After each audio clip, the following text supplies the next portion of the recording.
আমি সোমবারের এই শ্রাবণ মাসের যে পুজোটা করি, আমি কিন্তু কিছুই খাই না, অন্য কিছু খাই না।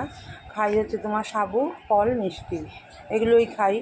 আর শিবরাত্রি তো এটাই খাই। আর এই শ্রাবণ মাসে যে পুজো করি সেটাতেও এই ফল, মিষ্টি আর হচ্ছে সাবু খাই। তো সাবুটা তো আগে ভিজিয়ে রেখেছিলাম, তারপরে দুপুরবেলা এগুলো সব দেখো সাবুটা আগে তৈরি করে নিয়েছি, মেখে নিয়েছি, তারপরে ফল মিষ্টিগুলো সব গুছিয়ে নিয়েছি। গুছিয়ে নিয়ে তারপর এখানে আমার হাজব্যান্ডও খায় আমার সাথে, কারণ কি ওই বলে যে আর রান্নাবান্না ঝামেলা করতে হবে না, আমি একবারে সাবুই খেয়ে নেবো। তা দুজনেরটা একসাথেই আমি গুছিয়ে নিয়েছি। আর দুটো বাটিতে দুটো সাবু নিয়ে নিয়েছি, এটা দুপুরবেলা খাবো। আর কিছুটা সাবু রেখে দিয়েছি, সেটা আবার রাত্রিবেলা খেয়ে নেব, রাতের খাবার। তো এখানে দেখো দুপুরে তো এখানে সব রেডি করে নিয়েছি। আর আমি ওই লুচি বা অন্য কিছু কোনো কিছুই খাই না, চালের জিনিস বা আটার জিনিস কিছুই খাই না, সাবুটাই খাই। প্রত্যেকবারই আমি তাই করি। আর